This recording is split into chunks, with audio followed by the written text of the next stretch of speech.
Welcome to Healing Step to Wellness. I'm Dr. J. I'm May. You're a trusted guide to whole person health, one step and one bite at a time. Today, we have the honor to have Dr. Paul Mee with us. Wow, I have been waiting for this moment for several months. I'm so happy, so grateful that he finally say yes.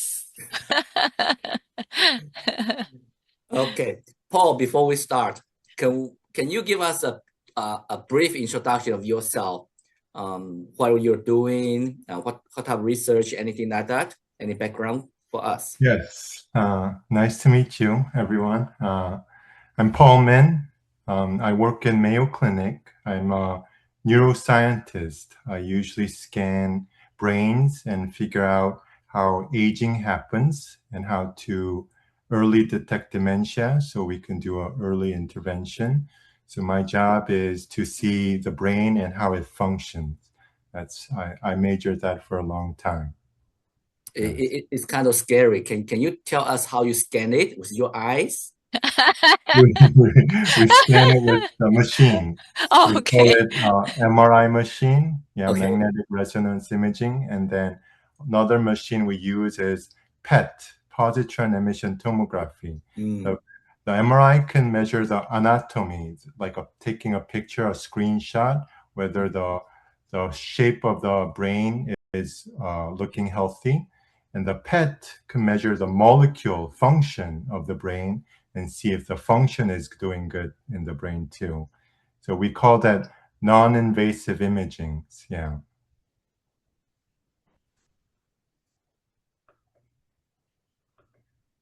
Started my fellowship there. So it's a few years ago. Yeah, I still remember visiting the PET scan center there. Yeah, that's pretty neat technology.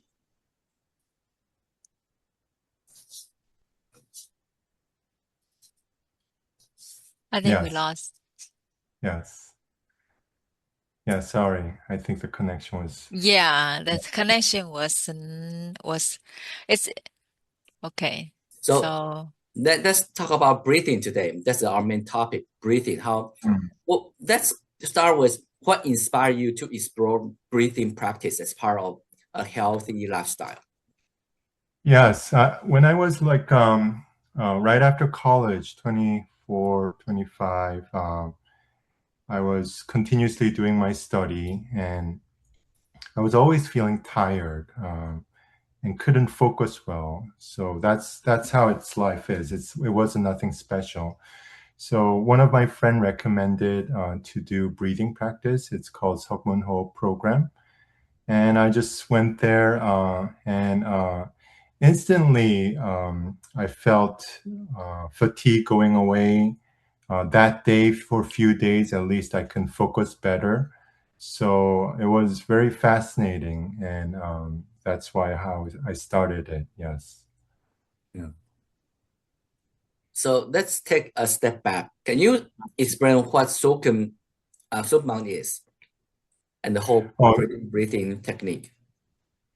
Yeah, Seokmunho program is a program you kind of find your centerness in your lower belly and focus on there and do a low abdominal breathing. And then by learning how to find the centerness and how to do a deep, slow, and fine breathing, you kind of slowly tap into your body, emotion, and spiritual and achieve harmony. And eventually it's bringing in the balance of more deeper meaning, finding more deeper meaning, like a divine harmony. Yes. So Paul, would you please help us dive even deeper about what does the Seokmun practice look like, and so we can all understand this like it's a yoga practice. Yeah, so it has multiple sub-programs in it. So when you join in, you do the warm-up exercise first, like relaxing, stretching your body. That's about 7 minutes. And then You do a program called Hengong. It's putting postures, making postures. Each posture will trigger a different body posture and a different breathing pattern. And it sets you up to get ready for the main breathing. And then we go into the main breathing. That's about 36 minutes.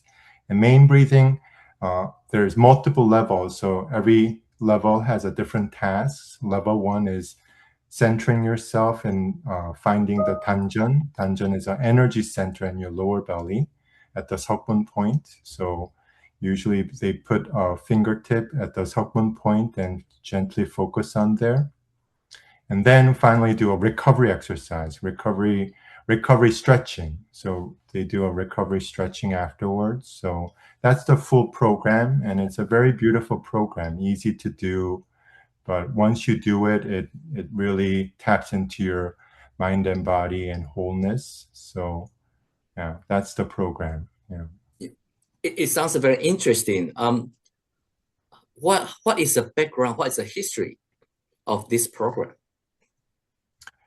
So the history is that it came out in South Korea, yes, and there is a long background of danjeon breathing in Asia, like I think in China it's called tianjeon, and then in Korea it's called danjeon. But it's a lost history. We knew about it, but the continuum is kind of lost. It's just a legendary breathing. And then 38 years ago, Hanjo Handang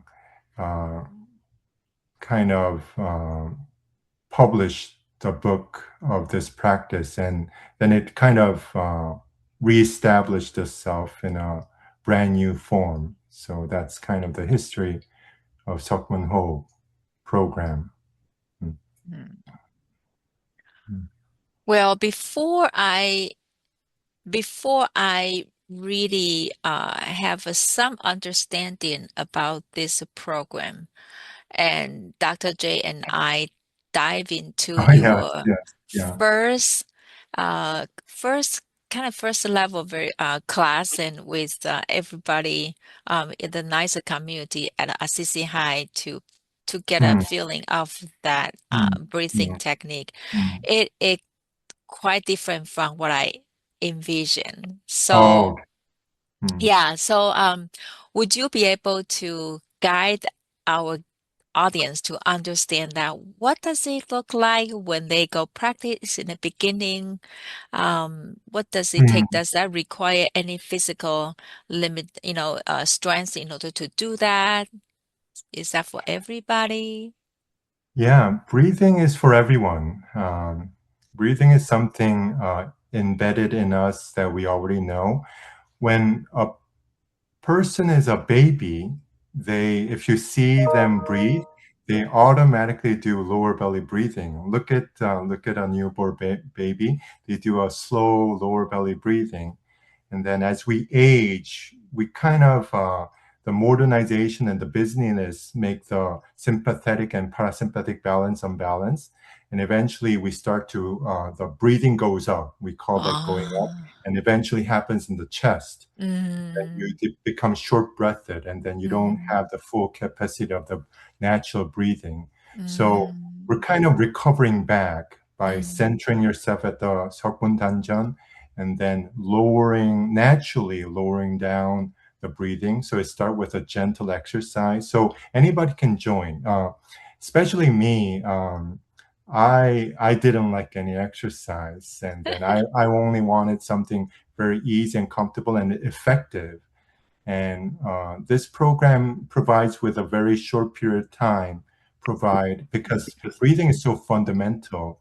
It affects your not only oxygenation, but the cardio function, but also the brain function too. So it gives that natural awakening of your original body's function. So anybody can do it. They can join in. First time, I just fell asleep a lot during breathing.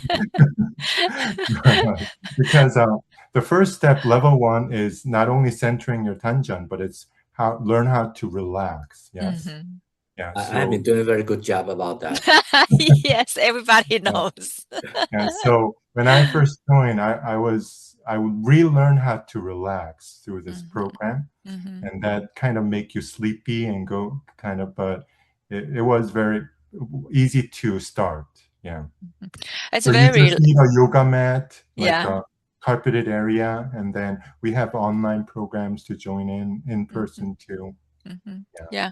Yeah. So from what I learned, I'm not a frequent practitioner, a person to practice that, but I know that every time when I join the practice, I feel calm and very relaxing. So my first experience at the during the group practicing Mm. was it kind of guide us through a recording, and there are like 12 postures, and Postures, yeah, 12 it postures, yes. and each posture lasts for 2 2 minutes, minutes. yes. And it wasn't, for the first level, it was not hard. I think it's much easier than yoga I have been through. I have to admit that. So Yeah. but as you mentioned, through that experiment, I feel like, wow, this is amazing. Because when with a different posture, you feel like your body actually being forced to breathe in specific area. And that's Mm. that's why I say it's different from what I understand in terms of breathing in, breathing out, because as you mentioned that when we grow older, that we kind of unless we intentional to learn how to breathe Mm. from the abdominal area. Otherwise, I was thinking about, what do you mean? I'm breathing. That's why I'm alive. Yeah, Right yeah, here. But we yes. are very shallow in the lung area. And Mm. now, after several months of practice, including some other qigong practice that I have Mm. involved, I found that it is naturally that when I breathe, it be able to trigger the You can learn to do lower belly breathing and you feel the immediately, benefit. Yes, yes, yes. Yeah. immediately. So I don't need to use my brain to think, hold on, how do I tell my belly to breathe instead of the chest? Yes, yes, That's really yes, yes, amazing. yes, Yeah. yes, yes, I yeah. Yeah, also, yeah. go ahead. One Yeah. thing I do want to mention is I also see some people, they have a mobility challenges. Mm. So how Mm. do you help those people to participate the breathing? Yes, we had that challenge too because when we launched the program in USA, Minnesota, a lot of elderly people joined in. Mm, So the good thing is some posture might not fit for everyone. Yeah, mm-hmm, so there are alternative postures, especially we're not doing this exercise to injure anyone. So this exercise is actually um, you learning your body too, right, by doing it. Yeah, some postures it's easy, some postures is challenging. By doing that, you learn your body how you can move and what's safe for you. So the many instructors, very long history, we have an alternative posture too if those happens. So sometimes people have back problems, sometimes people have mm-hmm, knee problem, then kneeling is sometimes mm, challenging, or even culturally. Yeah, in Asia, crossing your legs is mm, very common culture, mm, but in US it's not. So we have alternate posture to ease up and bend, but also give them a challenge too, not like just say no, a gentle challenge to try it out in a safe way. Yeah. mm-hmm, mm-hmm. Mm. Yeah. So if they can keep up, what are the key benefits of this breathing practice for their physical and mental health? Yeah. For me, out of the 15 levels, the initial levels are focused on the body. Yeah. So a lot of stretching, a lot of movement. So the initial part is harmonizing your body first. Mm-hmm. And then the next level, focusing on the emotion and energy flow. Yes. So you start to learn about how energy flows in your body, and then how emotion interact with the outside world. And interaction, kind of, you learn yourself more. And then eventually, after you go through the body and emotion, then you start to tap into spirituality. But this spirituality is beyond just emotional comfort or calmness. It's more tapping to divinity, who you truly are, what's your true potential, and why are you here? That fundamental question. But that only happens after the body training, and then energy and motion training. And then finally, we start to tap into that. So it has a systematic, stepwise, easy program to follow. But eventually, the body harmonize your body harmonize your emotion. As your emotion harmonize, you can eventually kind of find your true essential self. That's kind Wow. of the how the program is designed by the original, yeah, 석문 토문. Mm. Mm. Wow, that's amazing. Mm. And how does it differ from the regular breathing or other relaxation practice like yoga? Good Because point. I have tried some breathing programs before, and every time I try to follow their instruction, my heart beats faster because I was so anxious. Am I keeping up the rhythm? Am I doing it right? Am I counting it correct? Did I skip a beat? So the more I do it, the faster my heart beats. So how is this different? Yeah, yeah. I think there's many wonderful and beautiful practice out there, and each practice, in my point of view, I'm learning too. I'm by exposing, because I only did Sungmun Ho. So when I meet another person doing other practice, I try to learn how they do it. And what I feel is each practice has a slightly different goal. Yeah. Mm. So, and then a beautiful goal, and really optimize for that goal. Seokmunho is starting from breathing.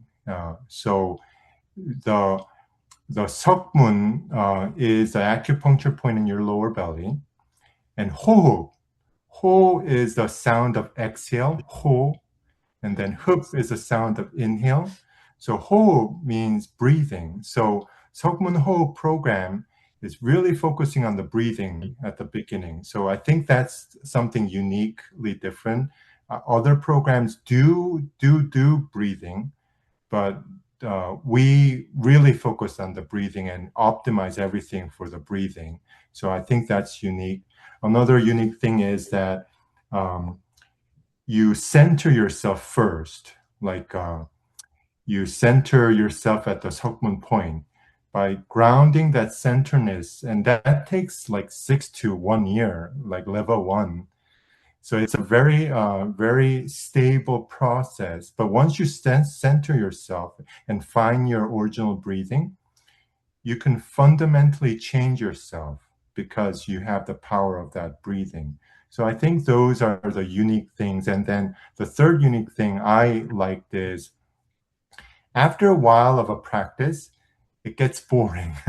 And modern people, yeah, like, could not handle boring stuff. So the beauty, I think, I liked it. That's why I personally kept on to it, is it has different levels. Mm.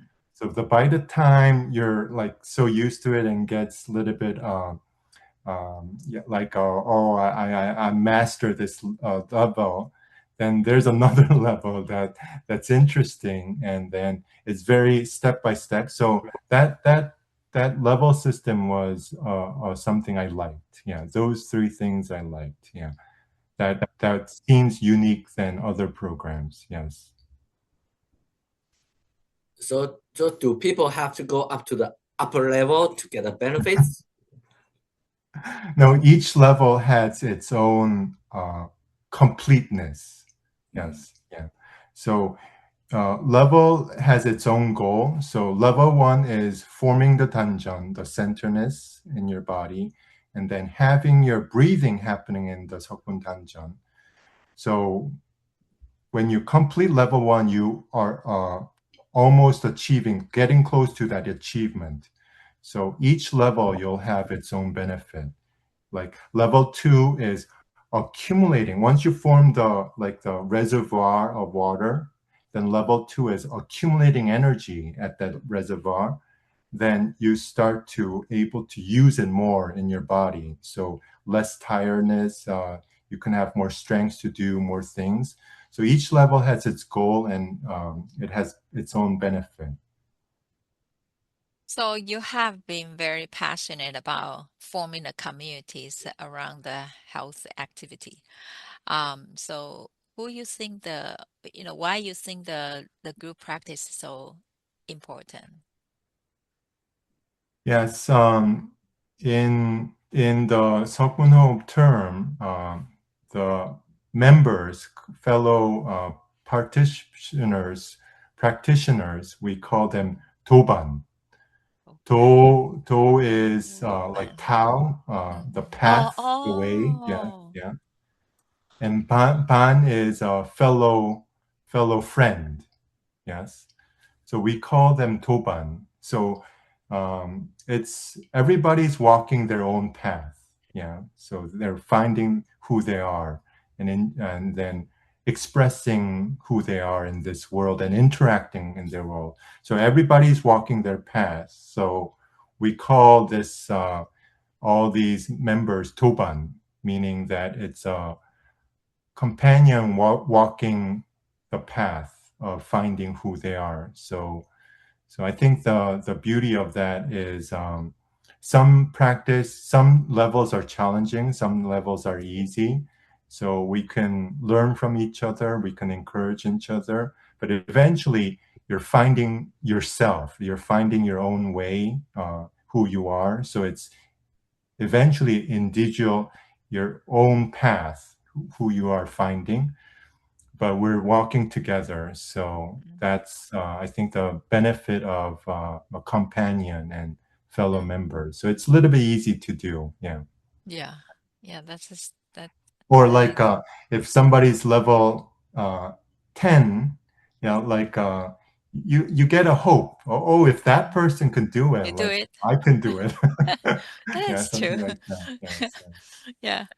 Mm. Sometimes it's a little bit peer pressure. No, but it's a self-paced. I like the way that it's self-paced, and It's self-paced. Yes. you Yes. can learn a lot of things for within yourself, and it's Yeah. your self-growth. So, um, yeah, it's just as you mentioned, there is several levels up there that you can see that there are couple ladders you can climb up. Mm, mm.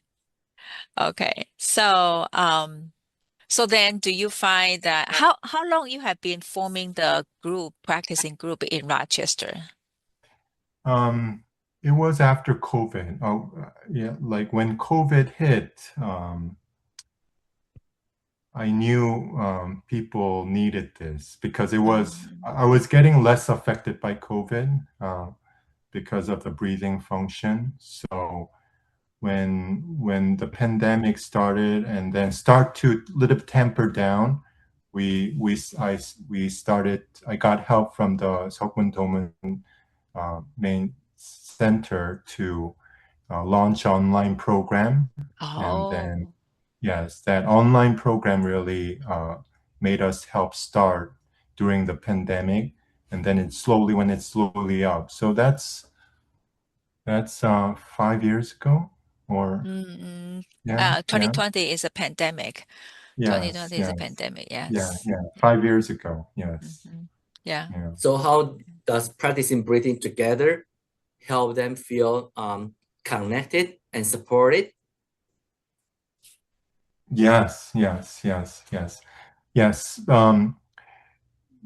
I think it gives encouragement to each other, especially um, like we're doing a practice. So let's say you're learning a single how to draw something or how to make something, but because everybody's doing the same thing or at least had done the same thing in that level, each person has their own know-how, experience, and achievement.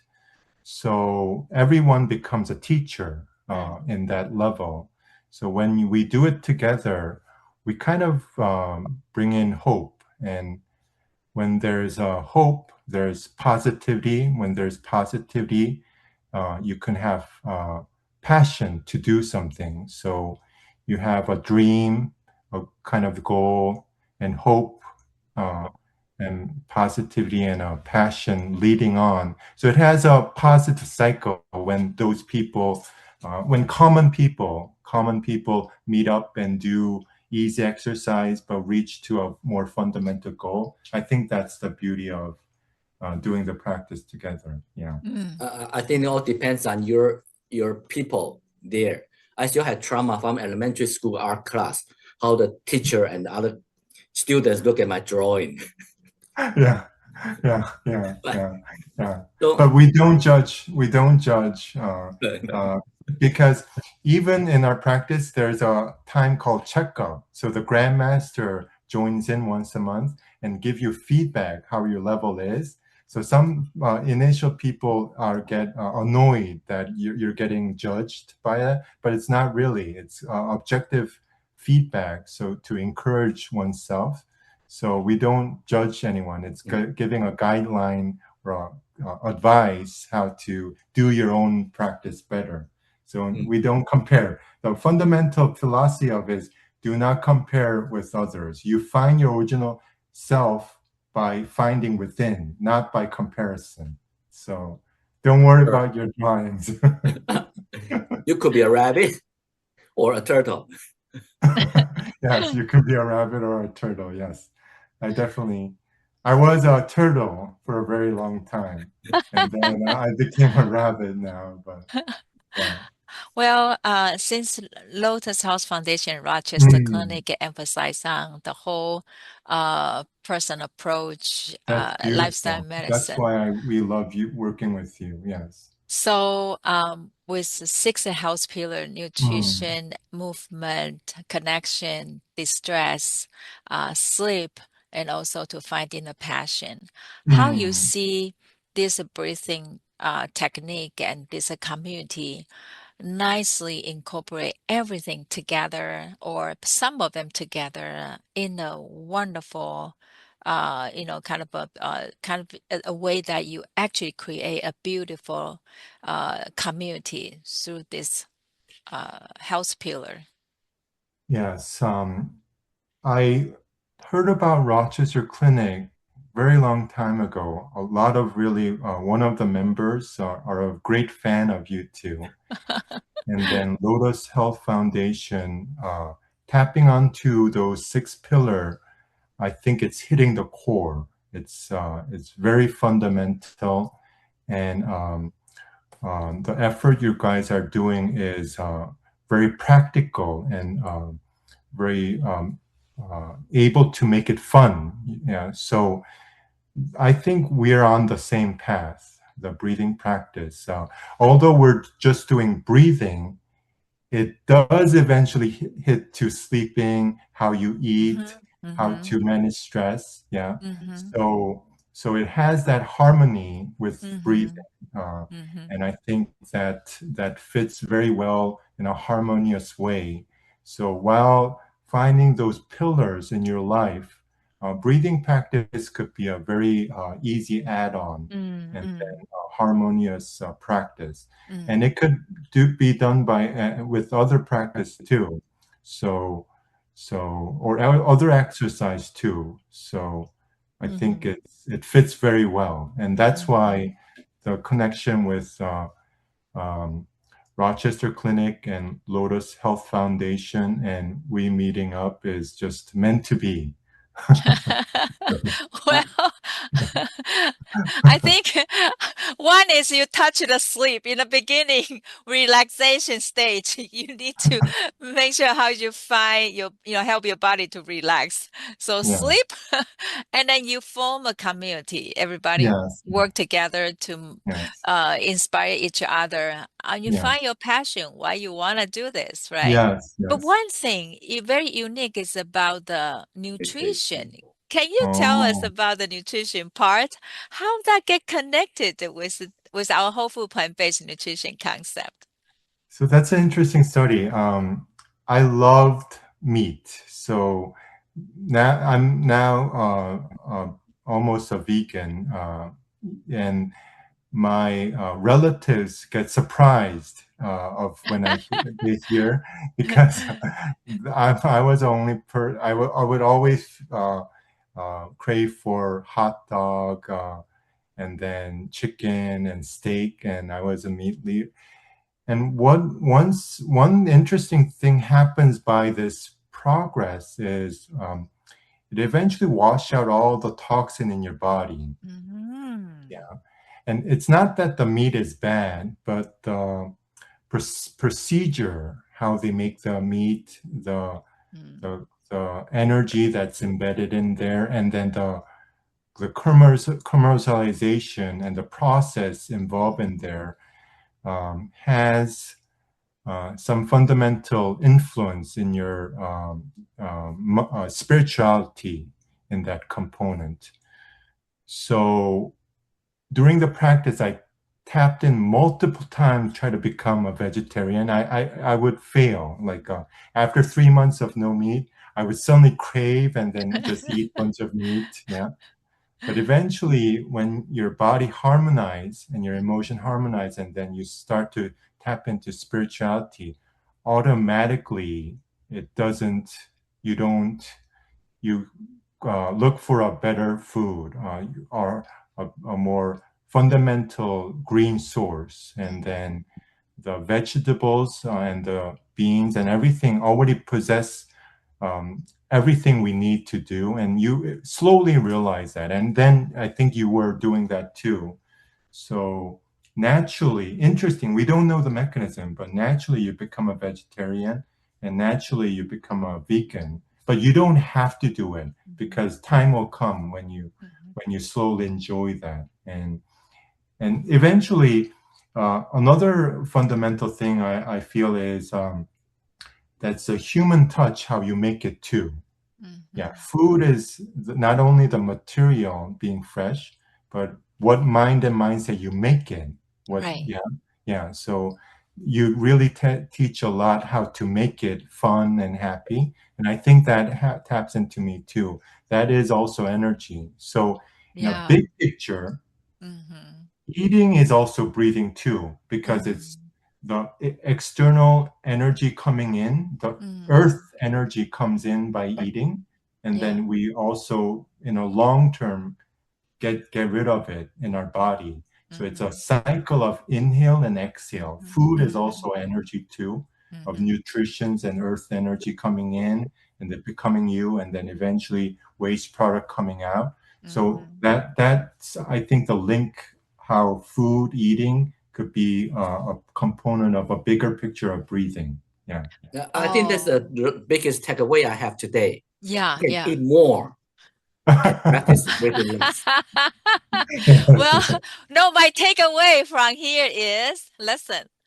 Well, Paul, this is so inspiring because I believe when you prepare the food with a positive energy, with a love, you picture who are the people you are preparing the food for.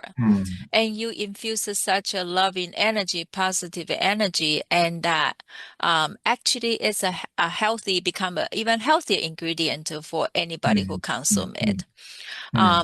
So another thing is you also realize that we have a pharmacy art as a community garden. Yes. Now you help me look into our garden is so precious because all the volunteers, especially Dr. J, staring at every single seed and watch them grow every day. So with that intensified love, the watermelon grew from our garden definitely is sweeter than anyone else. So make sure It's you a medicine reserve. of love. Yes, it's a very intensified, loving watermelon and vegetables. And man will write numbers on each watermelon.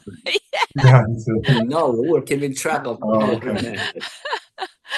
And then you gave me the squash. and it was so delicious. Yeah, Yeah, we had very a soup sweet. with it. Yes, Oh yeah, great. yes, yeah, So yeah. that's very joyful. Mm, Wow, I love the food part. So this mm, really mm, inspired me.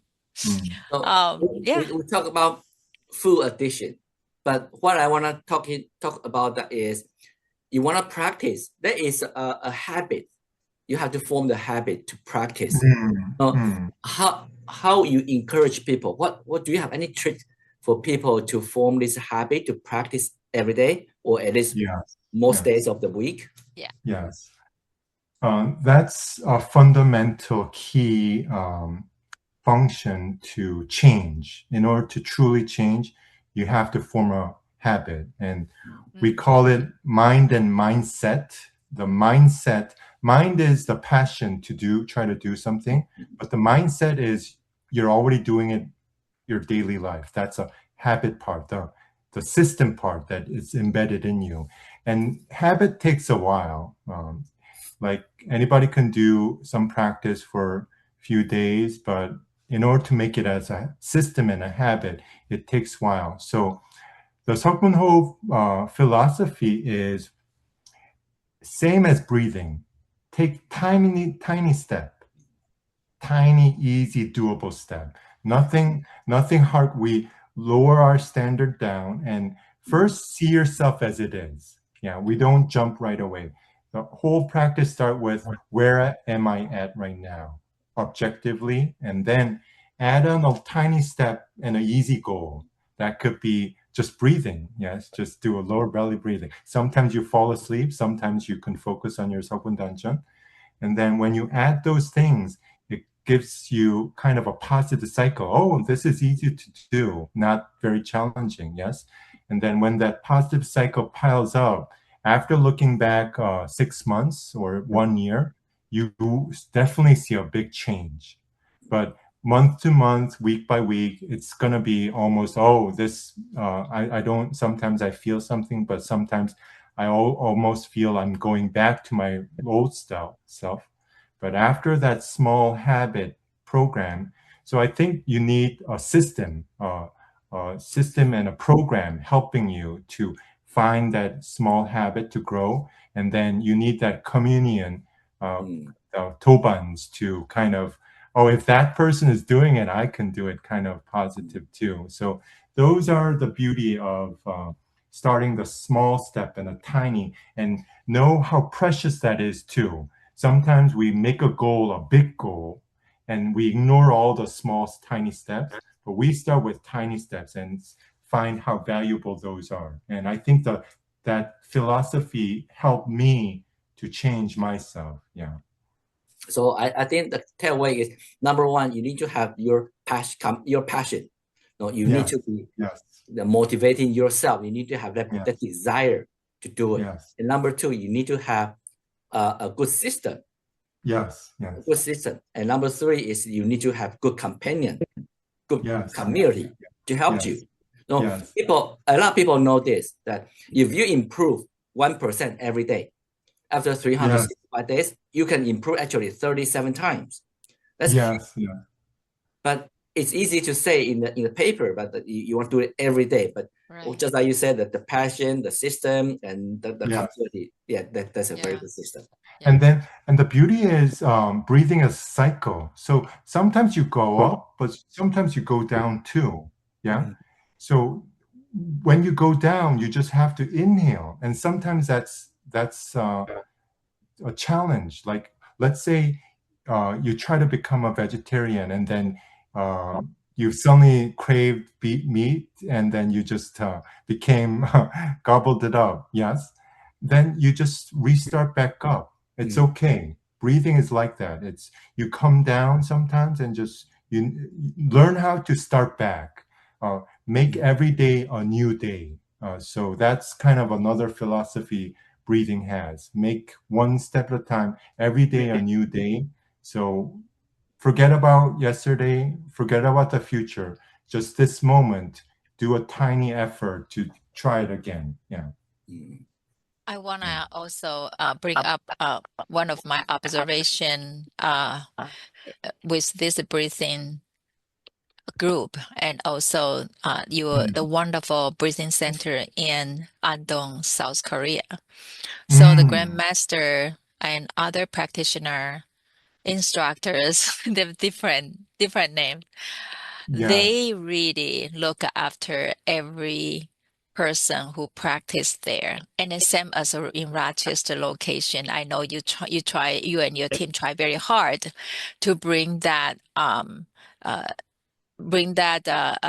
training or the practice to Rochester, to make the participant feel comfortable. And from my personal feeling, it's like, wow, somebody watch after me to correct my posture, give me some tips and remind me of which area I can improve. This in-person connection is way far different from the internet virtual learning. I think that, even though in the past during the pandemic time, the isolation is a way to keep everybody safe for a certain period of time, but I feel it's so precious whenever we have opportunity to hang out with a group of great people, mentor, and to be on this health journey.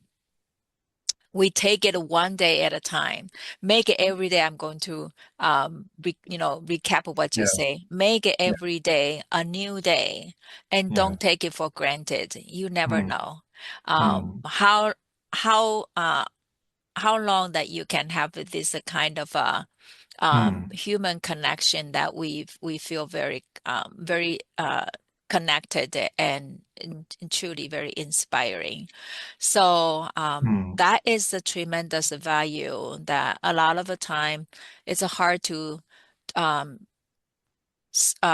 of translate it in language. So I wanna kudos to what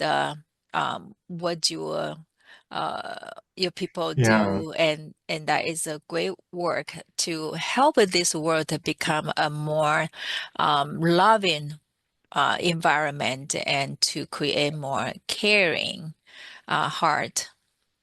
That's exactly why our podcast is really emphasized at one step and one bite at a time.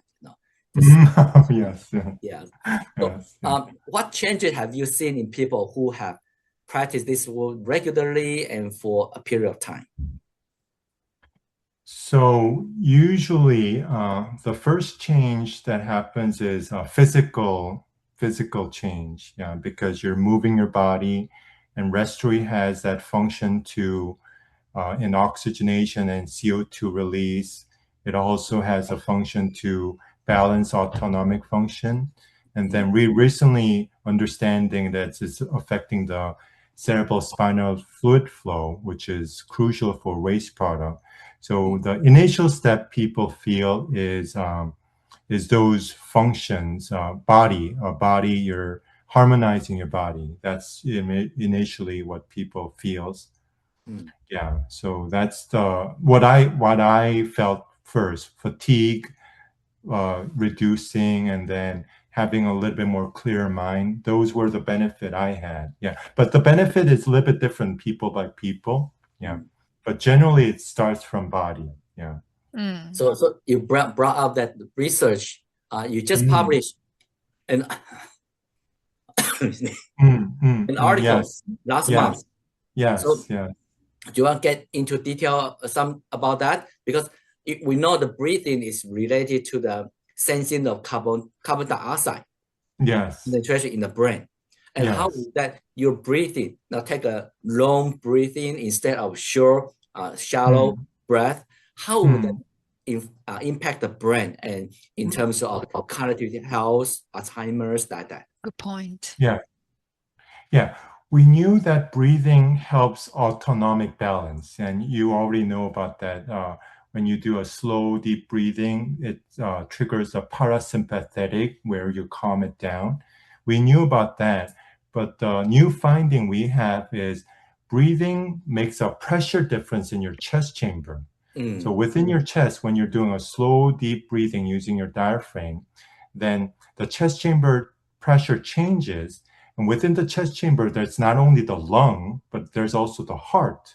So it helps venous return, the blood coming down to the heart. When the chest chamber becomes negative pressure by that slow, deep breathing, it helps that venous return come down better. And that volume change in the brain makes the other liquid, the cerebrospinal fluid liquid, move as that change happens. And that cerebrospinal fluid is a key source to getting rid of waste product. The proteins that your brain is very active, so it produces a lot of waste product, and it has a different system than our body. It's isolated in this skull and the spine. So the CSF is a crucial component to wash it out. And breathing, we found out that the breathing is doing that. And not only that, we compared the Seokmun practitioners who not practice, and there were more than 20% difference in their CSF net flow and circulation. So that's a surprising result we found out. Yes. Because when we talk about the waste removal, we usually talk about the lymphatic system coming from the neck going up to the brain. And now your cerebrospinal fluid is coming from the back. So are they connecting with each other?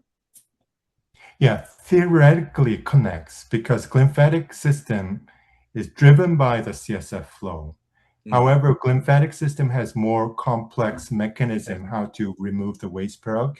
And our study is not tapping into that yet, and did a study to really prove if the breathing practice is helping the waste product yet.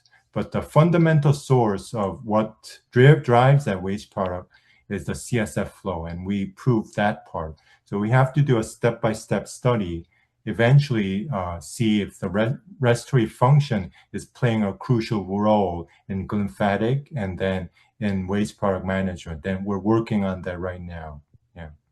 That's exactly what we talk about, one step and one bite at a time. We start from simple practice to this high-tech research. Yes. Yeah.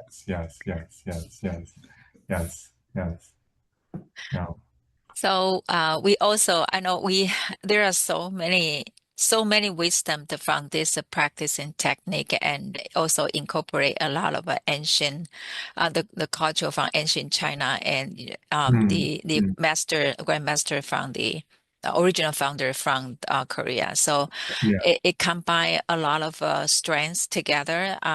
Definitely, I think maybe another episode we should dive into further a specific component to talk more about it. I know that you also involved with the Rochester Clininosis Health Foundation, the Brain Health Community Project, and that's a three course series. So you are going to present on February's episode that is scheduled for February 17th. That's a Monday. Monday. Yes. So we will put 16th. a link right. February 16th. February 16th, sorry. February 16th, that's a Monday. At 1:25 live. We also will have a clean food, brain food as a food sample to share.